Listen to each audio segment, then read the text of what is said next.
Hello friends, welcome to my channel HS Vari friends. Today in this video I will show you how to install your apps to your SD card whenever you are installing new apps. So this I am going to make this video in a Redmi mobile phone. So first of all I will show you that I am using Redmi mobile phone. Inside the about you can see that I am using Redmi mobile phone.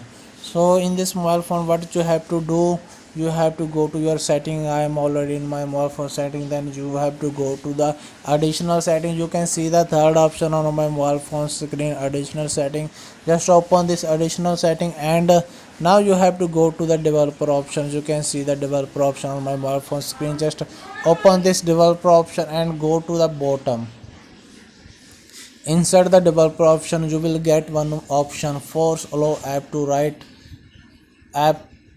write on external storage. You can see the third option on my mobile phone screen, force allow app to write on external storage. Just enable this function from here. After enabling, remember you not have to remove your SD card because your all the apps will be installed in your SD card. So hope friend this video is helpful for you. If this is helpful then don't forget to subscribe my channel. Thanks for watching. Bye bye.